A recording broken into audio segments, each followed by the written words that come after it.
Assalamualaikum warahmatullahi wabarakatuh. Waalaikumsalam Waalaikumsalam warahmatullahi wabarakatuh. wabarakatuh. Selamat pagi, salam sejahtera untuk kita semua.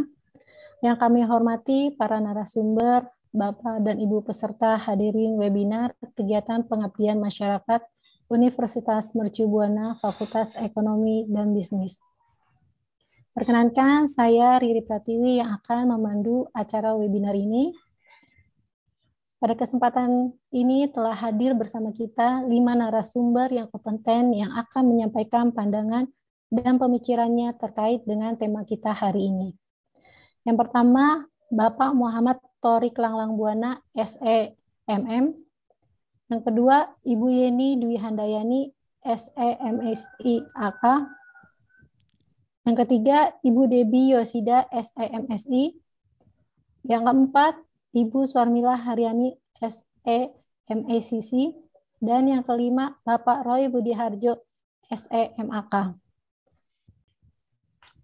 Untuk mempersingkat waktu, langsung saja kita masuk kepada narasumber pertama, yaitu kepada Bapak Muhammad Thorik Langlang Buana, SEMM, mengenai proses sertifikasi halal bagi UMKM.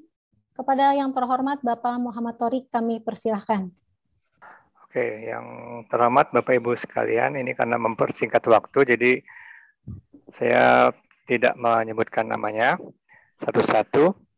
Di dalam kesempatan ini, kami, ya, saya Muhammad Thorik Langlang Buana dan rekan saya Bapak Muhammad Nasar, SEMM, akan menyampaikan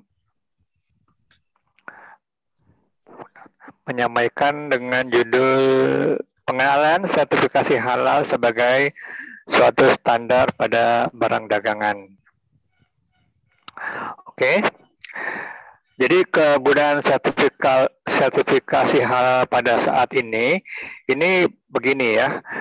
Jadi menurut pandangan kami saat ini kan kita atau para pengusaha yang khususnya pada UMKM kan akan bergerak maju kepada pasar yang lebih besar.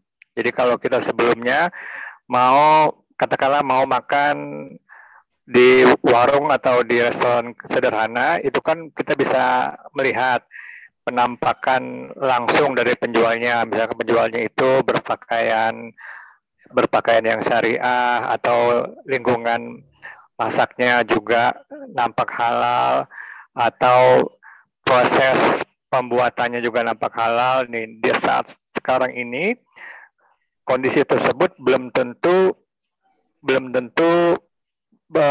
masih seperti itu, karena saat ini banyak para pengusaha UMKM itu menjualnya dengan cara online.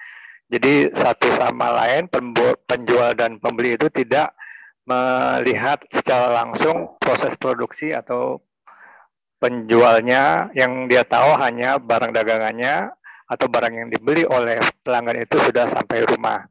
Nah, bagaimana untuk memastikan itu? Ya, untuk memastikan itu halal adalah adanya sertifikasi dari pihak ketiga. Ya, nah itu pertama, jadi menjamin bahwa dagangan yang kita jual itu melalui pengawasan pihak yang benar, untuk meyakinkan pembeli bahwa apa yang mereka beli itu sudah disertifikasi halal. Jadi untuk menyambut atau menindaklanjuti pasar yang lebih luas, sehingga kegunaan sertifikasi halal ini akan menjadi bagian dari kebiasaan suatu operasional usaha.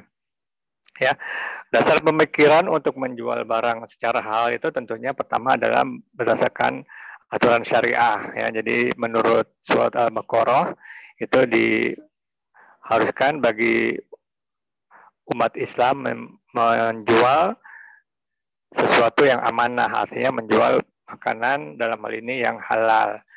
Kemudian banyaknya pembeli yang peduli atas kehalalan. Jadi kan di sini ada dua pihak, ya. Jadi dua pihak itu, satu penjual, satu pembeli. Kalau pembeli itu lebih banyak, ya, tentunya yang memperhatikan sertifikasi halal ini dari pembeli yang Muslim yang peduli dengan urusan halal. Sementara penjualnya itu kan belum tentu dari Muslim. Jadi penjual yang bukan Muslim itu harus meyakinkan pembelinya itu bahwa barang yang dijual itu halal dengan cara sertifikasi hal itu tadi.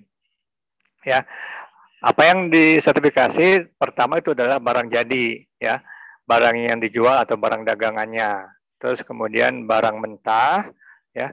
Jadi kalau misalkan makanan kalau kita datang ke warung Padang itu kita sudah bisa melihat. Cuman kalau kita belinya online itu kita tidak tahu pabriknya di mana, tidak tahu penjualnya juga di mana, ya. Nah, nanti yang disertifikasi itu adalah selain barang jadi juga barang mentahnya, kemudian prosesnya seperti dapur, terus kemudian produksi, ya.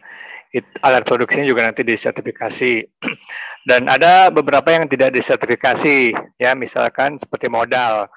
Modal itu tentunya tidak disertifikasi, modalnya itu dari mana, misalkan modal dengan hal-hal yang belum masuk ke dalam klasifikasi syariah, terus kemudian cara menjualnya juga belum disertifikasi, tidak disertifikasi, misalkan yang menjual tidak menggunakan pakaian secara syariah, itu juga di luar dari pembahasan. Terus kemudian ada kegiatan yang tidak terkait dengan proses, ya. Misalkan pembuangan sampahnya, ya.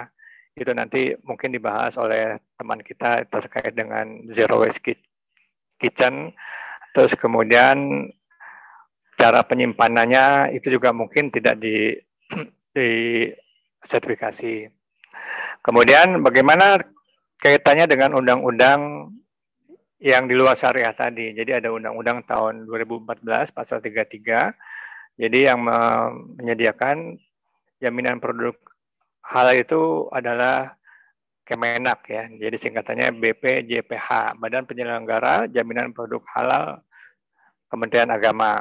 Ya, ini di situ dituliskan juga yang disertifikasi itu antara lain makanan, minuman, obat, kosmetik, produk kimiawi, produk biologi, dan seterusnya. Kemudian prosesnya itu ada penyembelihan, pengolahan, penyimpanan, pengemasan, pendistribusian, penjualan, dan penyajiannya.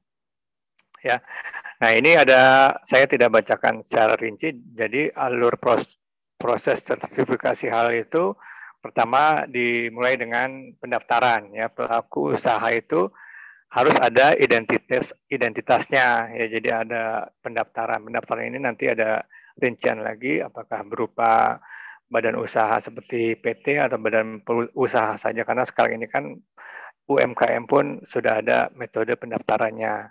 Terus kemudian nanti ada dokumentasi, ya, dilihat prosesnya, kemudian diperiksa itu 15 hari kerja, kemudian sertifikasinya selama 21 hari kerja. Jadi total itu sampai 1 bulan kalender lah. Kemudian ini secara rinci dari gambar itu tadi. Kemudian terakhir adalah tentang biaya yang dikeluarkan untuk mendapatkan sertifikasi. Itu tergantung dari besarnya usaha atau produk, ya. Jadi mulai dari 100.000 sampai 500.000 untuk pendaftarannya.